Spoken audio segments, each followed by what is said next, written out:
हर गुजरते दिन के साथ गाजा में ये धुएं का गुबार और बढ़ता जा रहा है। कल इजराइल जिस जगह से हमास पर हमले कर रहा था, उसी के करीब जी न्यूज की टीम भी मौजूद थी। आप देखिए, तुरंत अभी इजराइल की सेना की तरफ से यह हमला किया गया है हमास के उन आतंकी ठिकानों पर जो गाजा पट्टी में हैं। धुएं का गुबार आप देख पा रहे हैं। हमास ने भी हमले में कोई कसर नहीं छोड़ी। गाजा बॉर्डर पर हमास ने भी रॉकेट दागे थे।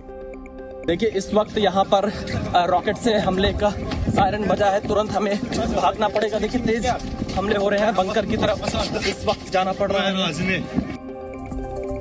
हमास के खिलाफ आखिरी लड़ाई से पहले इजराइल की जो डिफेंस फोर्स है उसने सैनिकों की ट्रेनिंग का एक वीडियो जारी किया है। 30 सेकंड में इजराइल की तैयारी को दिखाते हैं आपको।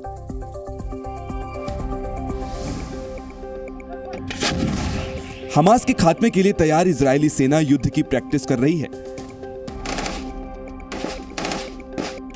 ये तस्वीरें उसी की गवाही हैं। इजराइल की डिफेंस फोर्स ने वीडियो जारी करते हुए बताया कि उनके सैनिक युद्ध के अगले पड़ाव के लिए तैयार हैं।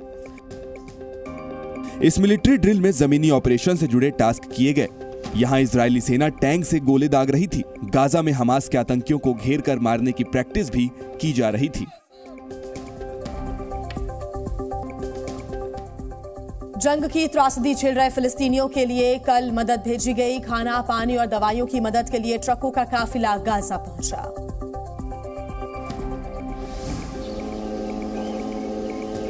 दो हफ्तों से गाजा में मूलभूत सुविधाओं की कमी के बाद आखिरकार गाजा के आम लोगों के लिए मदद भेजी गई है। लंबी डिप्लोमेटिक बातचीत के बाद दवाई और खाने पीने की चीजों से भरे 20 ट्रक मिस्र के रास्ते गाजा पहुंचे हैं। मिस्र के गाजा बॉर्डर से गाजा के क्षेत्र में ये ट्रक पहुंचे थे। बताया गया कि 100 से ज्यादा ट्रक इस वक्त राफा क्रॉसिंग के पास खड़े हैं। इनमें से 20 ट्रकों का काफिला निकल चुका है। बॉर्डर में एंट्री के इंतजार में खड़े ट्रकों की सैटेलाइट तस्वीरें भी सामने आ चुकी हैं। पश्चिमी देशों के अंदर फिलिस्तीन के समर्थन में प्रदर्शन लगातार हो रहे हैं। तो कल भी कई देशों में फिलिस्तीन के समर्थन में लोग सड़कों पर उतरे थे।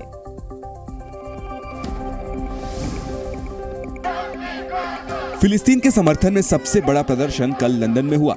सेंट्रल लंदन में करीब 1 लाख लोग सड़कों पर उतर आए थे।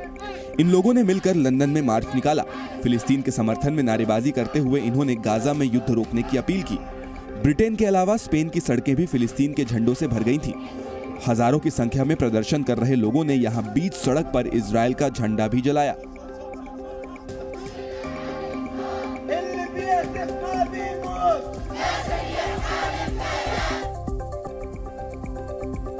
चीन की वर्कशॉप में ब्लास्ट से अब तक 6 लोगों की मौत हुई है। धमाके के बाद वर्कशॉप खंडर में तब्दील हुई।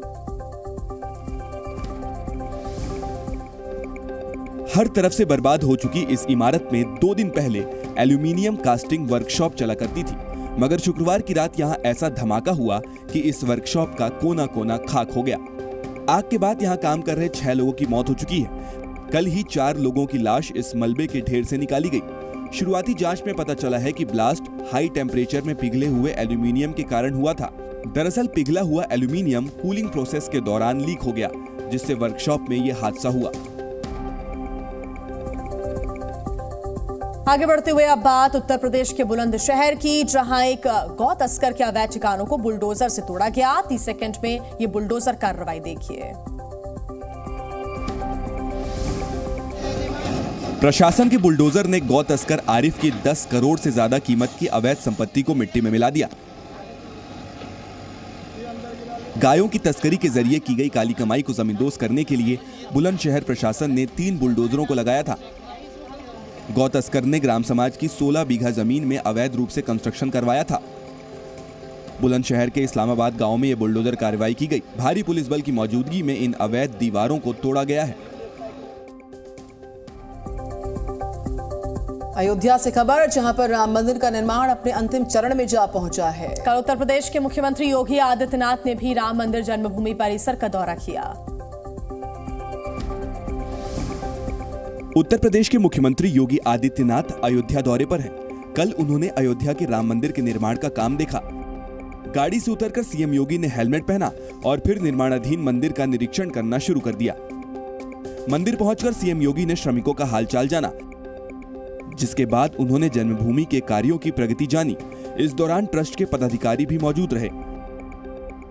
राम मंदिर का उद्घाटन अगले साल जनवरी के महीने में होने वाला है। Zee News.